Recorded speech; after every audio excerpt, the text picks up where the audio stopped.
Marvel சொன்னது செஞ்சுட்டான். அதாவது போன வாரமே அவன் டூம்ஸ்டே ட்ரெய்லர ரிலீஸ் பண்ணது ஒரு பெரிய தப்புன்னு எல்லாமே சொல்லிட்டு இருந்தாங்க. அதாவது நெக்ஸ்ட் வீக் காமிக் கான் வரப்போகுது. அதில ரிலீஸ் பண்ணியிருக்கலாம். இப்பவே ஏன் ரிலீஸ் பண்றான்? அப்படின்ற ஒரு பெரிய சந்தேகம் இருந்துச்சு. அத மார்வல் கிட்டயே கேட்கும்போது, அவங்க சொன்ன பதில் என்னன்னா, நெக்ஸ்ட் வீக் காமிக் கான்ல உங்களுக்கு பல சர்ப்ரைசஸ் இருக்கு. நீங்க வெயிட் பண்ணி பாருங்க அப்படின்னு சொல்லியிருந்தான். அதாவது இந்த காமிக் கான்ல முக்கியமான பல அப்டேட்ஸ் தரப்போறதா சொல்லியிருந்தான். அதுக்கேத்த மாரி அப்டேட்ஸையும் தர ஆரம்பிச்சுட்டான். அதில முக்கியமா ஒரு சர்ப்ரைஸான அப்டேட் என்னன்னா, அவன் கோஸ்ட் ரைடரே கன்ஃபார்ம் பண்ணியிருக்கான். நெக்ஸ்ட் ஒரு கோஸ்ட் ரைடருக்கான சோலோ ஃபிலிம் வரப்போகுது. அதை இப்போதைக்கு அஃபிஷியலா கன்ஃபார்ம் பண்ணியிருக்கான்.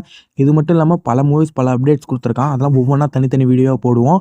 அதுக்கு மறக்காம நம்ம சேனல சப்ஸ்கிரைப் பண்ணி, இந்த வீடியோக்கு லைக் பண்ணி, இத உங்களோட மார்வல் ஃபேனுக்கு ஷேர் பண்ணிருங்க. அண்ட் இந்த வீடியோல கோஸ்ட் ரைடருக்கான அப்டேட், அதோட கேஸ்ட் என்ன பண்ணியிருக்கான், அதோட டைரக்டர் யாரு, அண்ட் இந்த ஸ்டோரி எத பத்தி போறதுக்கான சான்சஸ் இருக்கு அப்படிங்கிறத நம்ம இந்த வீடியோல டீடைலா பார்த்தலாம். ஃபர்ஸ்ட் ஆஃப் ஆல் இந்த கேஸ்ட்ட பொறுத்தவரைக்கும் அவன் மெயின் லீட மட்டும் கன்ஃபார்ம் பண்ணியிருக்கான். அண்ட் அவர ஸ்டேஜ்லயே ஏத்தி இவர் தான் நடிக்க போறாருன்னு கன்ஃபார்ம் பண்ணிட்டான். யாருன்னா ரயான் கோஸ்லிங்.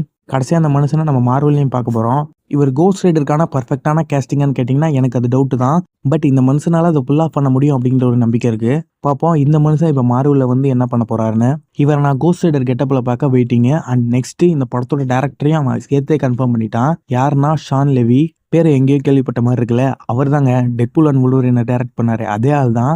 மனுஷன் பக்காவான டைரக்டர். இதுல அந்த ஹியூமர் எலமெண்ட் எவ்வளவு இருக்குன்னு தெரியல. பட் ஆர் ரேட்டட் எலமெண்ட் கண்டிப்பா இருக்கணும். மனுஷனோட ஸ்பெஷாலிட்டியே தான். ஆர் ரேட்டட் திங்ஸ் எல்லாம் எல்லாருமே பார்க்கக்கூடிய வகையில எடுத்து தருவாரு. என்ன கேட்டீங்கன்னா, இது ஒரு பெர்ஃபெக்ட்டான டைரக்டர் கேஸ்ட் தான். அண்ட் இது எனக்கு தெரிஞ்சு இந்த படத்தோட ஸ்டோரி பத்தி மற்ற டீடைல்ஸ் அவங்க எங்கேயுமே ரிவீல் பண்ணல. இப்போதைக்கு படத்தை மட்டும் தான் கன்ஃபார்ம் பண்ணியிருக்காங்கன்னு நினைக்கிறேன். ஒருவேளை அவங்க ஸ்டோரி பத்தி ஏதாவது பேசியிருந்தா அதை பத்தி தனியான ஒரு வீடியோ வரும். ஒருவேளை இந்த படம் எதை பத்தி நம்ம பேசலாம் அப்படின்னா, கோஸ்ட் ரைடர் இவ்வளவு நாள் எங்க இருந்தாரு அண்ட் அவரோட ஆரிஜின் இதுல இருக்கும். அண்ட் இந்த படம் மேக்ஸிமம் மிட் நைட் ஸ்டன்ஸ் தான் ட்ரிகர் பண்ணும்.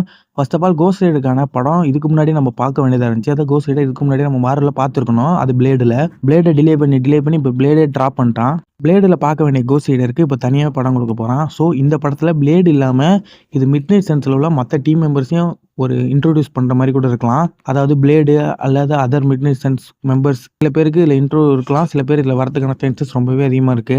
மேக்ஸிமம் பிளேடு வரதுக்கான சான்சஸ் ரொம்ப அதிகம். ஸோ இதுதான் இப்போதைக்கு அவன் இந்த படத்தை பத்தி கன்ஃபார்ம் பண்ணியிருக்கான். இது மட்டும் இல்லாம பிளாக் பந்தர் அண்ட் மற்ற விஷயங்கள் பல விஷயங்கள் அவன் கன்ஃபார்ம் பண்ணியிருக்கான். அதெல்லாம் தொடர்ந்து வீடியோ போடுறான். அதுக்கு முன்னாடி நம்ம சேனல் சப்ஸ்கிரைப் பண்ணலாம். மறக்காம சப்ஸ்கிரைப் பண்ணி இந்த வீடியோக்கு லைக் பண்ணி உங்க ஃப்ரெண்ட்ஸ் அண்ட் ஃபேமிலிக்கு ஷேர் பண்ணி அதெல்லாம்